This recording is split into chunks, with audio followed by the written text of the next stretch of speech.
சாவச்சேரி மருத்துவமனைக்கு புதிய மருத்துவ பொறுப்பதிகாரி ஒருவர் நியமிக்கப்பட்டிருக்கிறார். அவருடைய பேர் பார்த்தீங்கன்னு சொன்னால் கோபாலமூர்த்தி ரஜீவ். டாக்டர் கோபாலமூர்த்தி ரஜீவ் அவர் தான் இப்போ புதிய மருத்துவ பொறுப்பதிகாரி.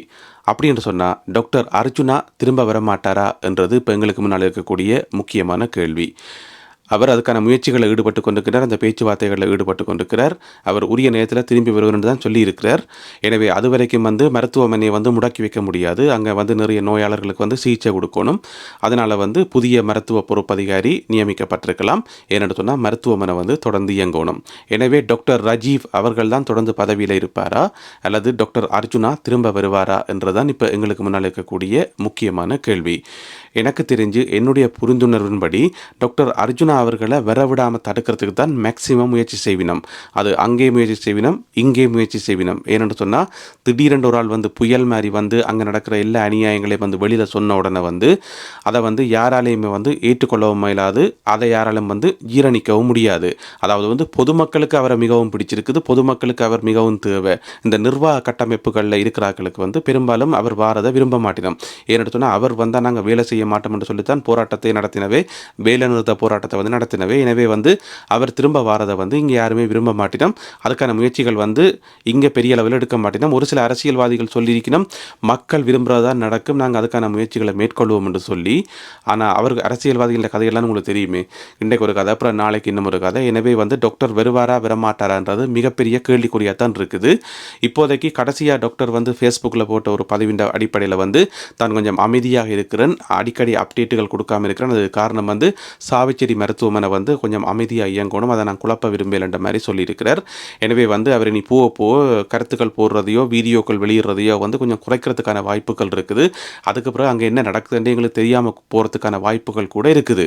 எனவே டாக்டர் அர்ஜுனா அவர்கள் திரும்ப வருவாரா இல்லையான்றது மிகப்பெரிய கேள்விக்குறியாக இருக்குது. அவர் திரும்ப வரணுமென்றதான் பொதுமக்களுடைய விருப்பம். நேற்று ஆர்ப்பாட்டம் நடத்தினா அவ்வளவு ஆக்ரோஷமாக கத்தி, அவ்வளவு உணர்ச்சிபூர்வமாக போராட்டம் நடத்தின அவ்வளவு மக்களுக்கு டாக்டர் அர்ஜுனா அவர்கள் தான் திரும்ப வரணும்ன்றது விருப்பம். சரி, அர்ஜுனா அவர்கள் திரும்ப வருவாரா இல்லையான்றது ஒரு பக்கம் இருக்கு.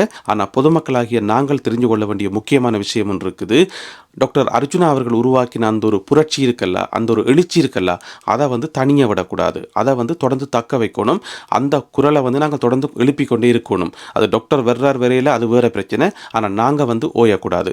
அதுக்கு என்னென்ன வேலைகள் எல்லாம் செய்யணும் என்று நான் இதில் ஒரு பட்டியல் போட்டு சொல்கிறேன். அதுக்கு முதல் புதிய டாக்டர் கோபாலமூர்த்தி ரஜீவ் அவர்களுக்கு ஒரு முக்கியமான வேண்டுகோள். இப்போ நீங்கள் பொறுப்படுத்திருக்கிறீர்கள். சாவச்சேரி மருத்துவமனையில் நிறைய பிரச்சனைகள் இருக்குது, நிறைய குறைபாடுகள் இருக்குன்னு சொல்லி இப்போ நிறைய குற்றச்சாட்டுகள் வைக்கப்பட்டு எல்லாருக்கும் எல்லாம் தெரிய வந்துட்டுது.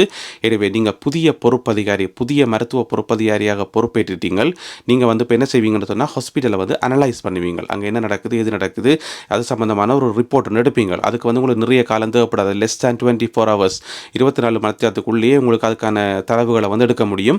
என்னென்ன இயங்குது, என்னென்ன இயங்காது, என்னென்ன பூட்டி கிடக்குன்னு சொல்லி எல்லா விவரங்களும், அதாவது டாக்டர் அர்ஜுனா அவர்களால் வைக்கப்பட்ட அவ்வளோ குற்றச்சாட்டுகளும் உங்களுக்கு தெரியும். இப்போ உங்களுக்கு முன்னால் மிக முக்கியமான ஒரு பாரிய கடமை ஒன்று இருக்குது. அந்த கடமையை நீங்கள் செய்யணும். அது என்னென்னு சொன்னால் ஒரு ஊடக சந்திப்பு நீங்கள் நடத்தணும். பொதுமக்களுக்கு எல்லா உண்மைகளும் சொல்லப்படணும். அந்த ஹாஸ்பிட்டலில் என்னென்ன இயங்குது, என்னென்ன இயங்கையில் என்னதான் நடக்குது, என்னென்ன தேவைகள் இருக்குது, இனியும் நீங்கள் அங்கே வர நோயாளிகளை பிடிச்சி யாழ்ப்பாணம் அனுப்ப போறீங்களா, உங்களுடைய திட்டம் என்ன, இனி இந்த ஹாஸ்பிட்டல் எப்படி இயங்கும் என்னன்றதை அவ்வளோ பொதுமக்களுக்கு நீங்கள் சொல்லியே ஆகணும். இது உங்களுடைய கடமை. ஏன்னு சொன்னால் நேற்று வீதியில் நின்று அவ்வளோ வேலைகளையும் விட்டுட்டு சின்ன பிள்ளைகள்லேருந்து பெரியாக்கள்லேருந்து வயது போனாக்கள், பெண்கள், ஆண்கள் எல்லாரும் சேர்ந்து போராடினது ஒரு சாதாரண போராட்டம் இல்லை. அது ஒரு மக்கள் எழுச்சி போராட்டம். மக்களுக்கு பதில் சொல்ல வேண்டியது ஒரு மக்கள் ஊழியர். என்னென்னு சொன்னால் டாக்டர்ன்றவர் மக்கள் ஊழியர். அது அரசாங்க உத்தியோகம், அரசாங்கத்துக்குள்ளே மட்டும் கதைச்சு பேசினா மட்டும் காணும். பொதுமக்களோட டீல் பண்ண தேவையில்லைன்னு சொல்லி நீங்கள் நெச்சிங்கன்னு சொன்னால் அது உங்களுடைய பதவியை நீங்களே அவமதிக்கிற மாதிரி வரும். எனவே நீங்கள் ஒரு பொதுமக்களுக்கு சேவையாற்ற ஒரு பொது ஊழியர், ஒரு பொது தொண்டு செய்கிற ஒரு ஆள். எனவே நீங்கள் பொதுமக்களுக்கு உண்மைகளை சொல்ல வேண்டிய கடமை உங்களுக்கு இருக்குது. எனவே நீங்கள் 24 மணி நேரம் கழித்து நாளைக்கு ஒரு ப்ரெஸ் கான்ஃபரன்ஸ் வைங்க. ஒரு பத்திரிகையாளர் மாநாடு ஒன்றை கூட்டி பொதுமக்களுக்கு எல்லா உண்மைகளையும் சொல்லுங்கள். இந்த ஹாஸ்பிட்டலில் இதுதான் நடக்குது, இனிமேலும் இப்படி தான் நடக்கும் என்று சொல்லி உங்களோட பக்கம் நியாயத்தை சொன்னீங்கன்னு சொன்னால் வெளிப்படையாக நீங்கள் செயல்படுறீங்கன்னு சொல்லி அர்த்தம்.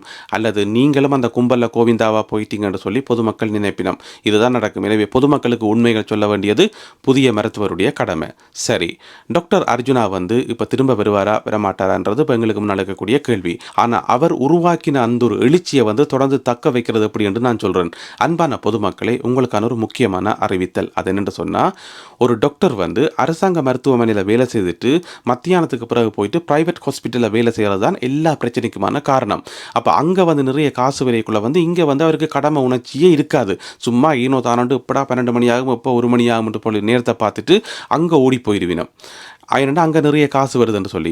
எனவே ஒரு மருத்துவர் வந்து அரசாங்க மருத்துவமனையிலையும் வேலை செய்து, அதே நேரம் வந்து தனியார் மருத்துவமனையிலையும் வேலை செய்கிறது தான் எல்லா பிரச்சனைக்குமான அத்திவாரம். எனவே வந்து இதை வந்து இலங்கை அரசாங்கம் சட்டம் போட்டு தடுக்கணும் உண்மையில். ஆனால் இலங்கை அரசாங்கம் சட்டம் போட்டு தடுக்குமான்னு கேட்டால் அது இந்த நூற்றாண்டில் இல்லை, இந்த இன்னும் ஒரு 1000 வருஷத்துக்கு இது நடக்குமோன்னு தெரியாது. ஏன்னு சொன்னால் இலங்கை அரசாங்கம் தான் தெரியுமே, அவர்களே ஒரு ஊழல்வாதிகள். இப்போ இந்த அவையில் இந்த ஊழலை தடுக்க மாட்டினோம்.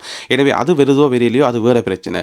பொதுமக்களாகிய நீங்கள் என்ன செய்யணும்னு சொன்னால், இனிமேலும் ஒரு டாக்டர் வந்து அரசாங்க ஆஸ்பத்திரியிலையும் வேலை செய்து பிரைவேட் ஹாஸ்பிட்டலையும் வேலை செய்தா அந்த டாக்டரை வந்து மதிக்க வேண்டாம். அசிங்கமாக பாருங்கள். டாக்டரை நீங்கள் ரோட்டில் காணிக்கல ஒரு புழுவை பார்க்குற மாதிரி இப்படி பாருங்கள், உங்களோட பார்வையாலேயே வந்து.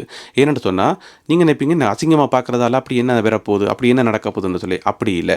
உங்களுக்கு தெரியும், நிறைய சமூகத்தில் நடக்கிற நிறைய குற்றங்கள் வந்து கட்டுப்படுத்தப்படுறது வந்து இந்த சமூக பயம் என்று சொல்லுவோம். அவை என்ன சொல்லிடணுமோ, இவை என்ன சொல்லிடணுமோ, அவர் என்ன மதிக்காமல் விட்டுருவாரோ, இந்த ஒரு பயம் ஒன்று இருக்கு பாருங்க. இது வந்து அரசாங்க சட்டம் கிடையாது, இது வந்து சட்ட புத்தகத்தில் எழுதப்பட்ட சட்டம் கிடையாது, இது வந்து சமூக பயம் என்று சொல்றது. இந்த சமூகத்துக்கு பயந்து நிறைய பேர் குற்றம் செய்யாமல் இருப்பினம். எனவே வந்து இந்த மாதிரி அசிங்கமாக பார்க்கறது, மதிக்காமல் விடுறது, இதுக்கு எல்லாத்துக்குமே வந்து நல்ல பெருமதி இருக்கு. இங்கே வெளிநாடுகளில் வந்து அதுதான் நடக்குது. நீங்கள் ஒரு பஸ்ஸில் போறீங்க, சத்தமாக ஃபோன் காய்ச்சி கொண்டு போறீங்க, அப்போ பக்கத்தில் இருக்கிற வெள்ளக்காரில் வந்து உங்களை ஒரு மாதிரி பார்ப்பினம். அந்த பார்க்குற பார்வையிலேயே வந்து உங்களை சுட்டரிக்கிற மாதிரி இருக்கும். ஒரு அசிங்கமாக பார்த்து இந்த காட்டுக்கு இருந்து வந்து இந்த குப்பையோ தெரியாண்டு அந்த மாதிரி தான் அது மீனிங் இருக்கும்.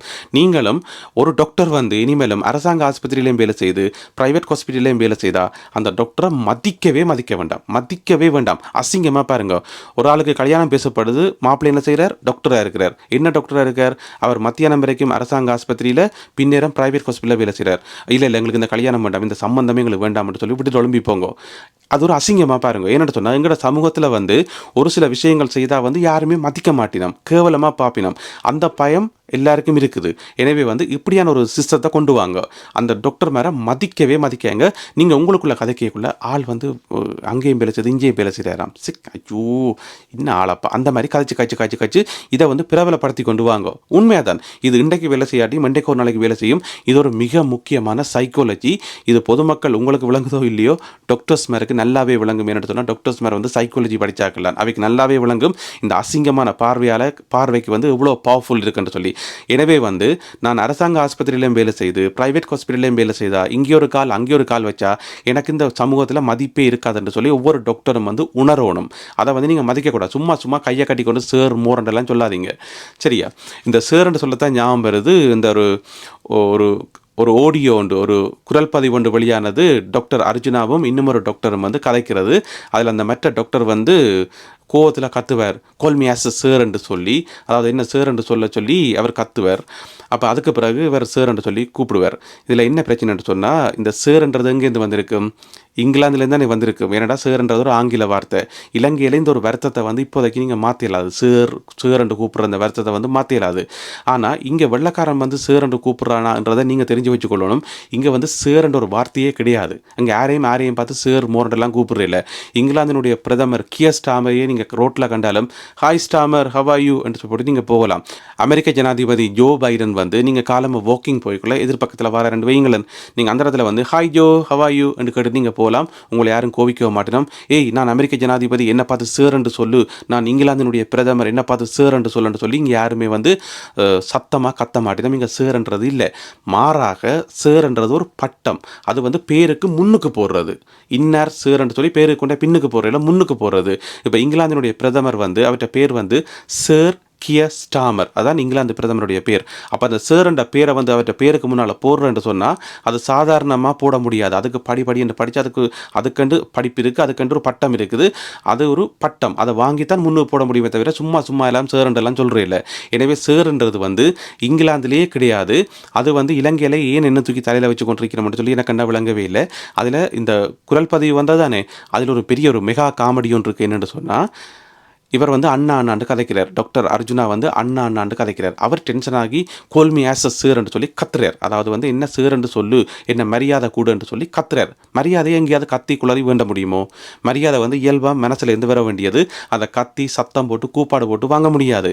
அவர் அப்படித்தான் அந்த மரியாதையை வாங்கினவர்.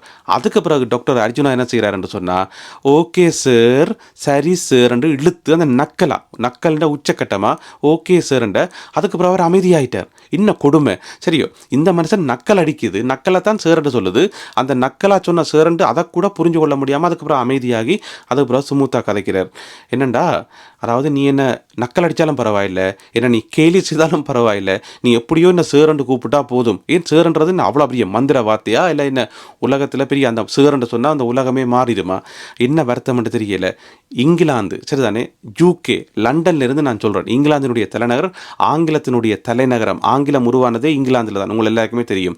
அந்த நாட்டினுடைய தலைநகர் லண்டன்லேருந்து நான் சொல்கிறேன். சேராவது மோராவது. இன்னும் ஒரு கேள்வி ஒன்று இருக்குது. எல்லாரையும் பார்த்து மருத்துவ மாஃபியான்னு சொல்கிறீங்களே, அப்போ நல்ல டாக்டர்ஸே இல்லையா, அர்ப்பணிப்போட சேவை செய்கிற டாக்டர்ஸே இல்லையான்னு கேட்டால் அப்படி கிடையாது. நான் வந்து மருத்துவ மாஃபியான்னு சொல்லி வர்ணிக்கிறது யார் என்று கேட்டிங்கன்னு சொன்னால் மருத்துவ மாஃபியாவை மட்டும்தான், மற்றாக்களை இல்லை. நல்ல டாக்டர்ஸ் மாதிரி இல்லை. எத்தனையோ டாக்டர்ஸ் மாதிரி நல்ல அர்ப்பணிப்போட நல்ல பொதுமக்களுக்கு சேவை செய்யணும்னு சொல்லி அந்த நோக்கத்தோட வேலை செய்யணும்ன்றது எனக்கு நல்லாவே தெரியும்.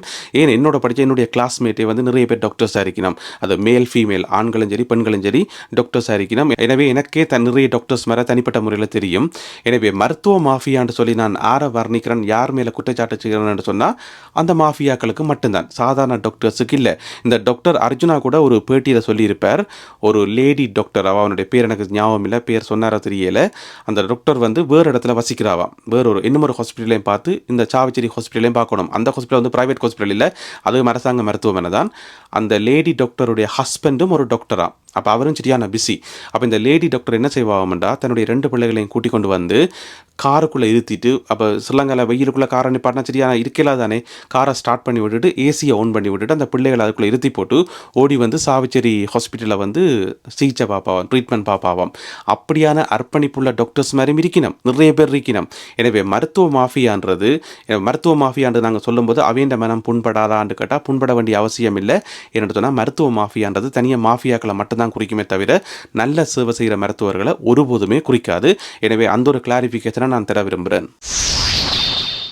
சரி, இன்னும் ஒரு கேள்வி ஒன்று இருக்குது. பிரைவேட் ஹாஸ்பிட்டலே கூடாதா, தனியார் மருத்துவமனைகளே கூடாதா என்று கேட்டிங்கன்னு சொன்னால் நான் அப்படி சொல்ல மாட்டேன். ப்ரைவேட் ஹாஸ்பிட்டல் இருக்கலாம், அதில் எந்த விதமான தப்பும் இல்லை. ஆனால் அங்கே வேலை செய்கிற டாக்டர்ஸ் மாதிரி வந்து நான் ப்ரைவேட் ஹாஸ்பிட்டலில் மட்டும்தான் வேலை செய்வேன், என்னுடைய வேலை இங்கே தான், நான் ஒரு ப்ரைவேட் மருத்துவர், நான் ஒரு தனியார் மருத்துவர், நான் இந்த ஹாஸ்பிட்டலில் வேலை செய்கிறேன்னு சொல்லி அங்கே மட்டும்தான் வேலை செய்யணும். அப்புறம் அங்கே வேலை செய்து போட்டு அப்புறம் இங்கே வந்து வேலை செய்யக்கூடாது. அதுதான் பிரச்சனை. ஏன்னு சொன்னால் எங்களுடைய சமூகத்தில் வந்து அரசாங்க உத்தியோகத்துக்குன்னு சொல்லி ஒரு மதிப்பு இருக்குது. ஒரு ஆள் வந்து 100% ப்ரைவேட் ஹாஸ்பிட்டல் பிரைவேட் மருத்துவராக இருந்தால் அவருக்குரிய மரியாதையை விடவும் அரசாங்க டாக்டருக்கு தான் வந்து மரியாதை கூட. அப்போ அவர் வந்து தனியார் மருத்துவராக இருக்கும்போது எங்களுடைய ஆக்கள் என்ன கதைக்கிறேன்னு சொன்னால், நாங்கள் ஆளுக்கு என்னமோ தகுதி காணாத போலடக்கு, ஏதோ படிப்பு காணாத போலடக்கு, அதான் ப்ரைவேட்லேயே குந்தி கொண்டிருக்கிறார், எல்லாட்டி இத்தரைக்கு அரசாங்க உத்தியோகம் வந்திருப்பாரே என்று சொல்லி நாங்கள் கதைக்கிறாங்க தானே.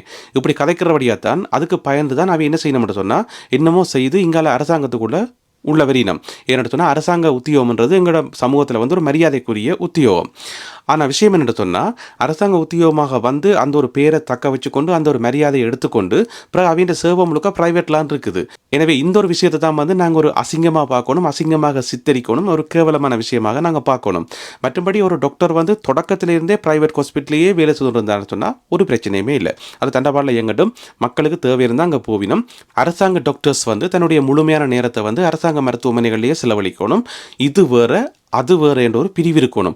ஒன்றில் நீங்கள் வந்து குதிரையாக இருக்கணும் அல்லது கழுதையாக இருக்கணும். கழுதையும் குதிரையும் வந்து ஒன்று சேர்த்து கோவூர் கழுதையாக இருக்கக்கூடாது. அப்போ ஒரு அரசாங்க ஆஸ்பத்திரியில் வேலை செய்கிற ஒரு அரச மருத்துவர் வந்து அரசாங்க ஆஸ்பத்திரியிலேயே தொடர்ந்து வேலை செய்யக்குள்ள வந்து எந்த விதமான பிரச்சனையுமே இல்லை. ஒரு ப்ரைவேட் ஹாஸ்பிட்டலில் வேலை செய்கிற ஒரு தனியார் மருத்துவர் வந்து அந்த ஹாஸ்பிட்டல்லையே வந்து வேலை செய்கிறது எந்த விதமான பிரச்சனையுமே இல்லை. ஆனால் ஒரு அரச மருத்துவர் வந்து பின்னேரத்திலையும் வீக்கெண்ட்லேயும் வந்து ஒரு ப்ரைவேட் ஹாஸ்பிட்டலில் வந்து வேலை செய்யக்குள்ள தான் பிரச்சனை வருது. அதுதான் அந்த கோவூர் கழுத தன்மை என்று சொல்லலாம். நீங்கள் அந்த மருத்துவரை பார்த்து கோவூர் கழுதின்னு தான் சொல்லணுமான்னு கேட்டிங்கன்னு சொன்னால் கிட்டமுட்ட அப்படித்தான் சொல்ல வேண்டி இருக்குது. ஏன்னு சொன்னா 2யும் போட்டு மிக்ஸ் பண்றபடியால. எனவே இப்படியான ஆட்கள மதிக்க வேண்டாம். அசிங்கமா பாருங்க. சமூகத்தில மரியாதையே குடுக்க வேண்டாம். ஒரு கேவலமா பாருங்க. ஐயோ! என்னடா இதுன்ட்டு. அந்த மாரி பாருங்க. ரோட்ல காணைக்குள்ளயும் மற்ற பக்கம் திருப்பி கொண்டு போங்கோ. இஞ்சால பக்கம் தலைய திருப்பினா பிரச்சனைன்ற மாரி பாருங்கோ. இப்படியான ஒரு சமூக மாற்றத்த நீங்க கொண்டு வந்தா மட்டும் தான் ஏன்னு சொன்னா, நீங்க இப்படி அசிங்கமா பார்த்தா உங்கள கைது செய்ய முடியாது. உங்களுக்கு மேல வழக்கு போட முடியாது. போலீஸ் எல்லாம் உங்கள அரெஸ்ட் பண்ண முடியாது. என்ன நீ அசிங்கமா பார்த்தனியாம்ன்னு உங்கள அரெஸ்ட் பண்ண முடியாது. அல்ல தலைய மற்ற பக்கம் திருப்பி கொண்டு போனியாம்ன்னு சொல்லி உங்கள யாருமே கைது செய்ய முடியாது. எனவே பொதுமக்கள் எல்லாரும் சேர்ந்து இப்படியான சில மாற்றங்கள கொண்டு வந்தா மட்டும் தான் ஒரு சில விஷயங்கள முடிவுக்கு கொண்டு வர முடியும். முயற்சி செய்து பாருங்கோ.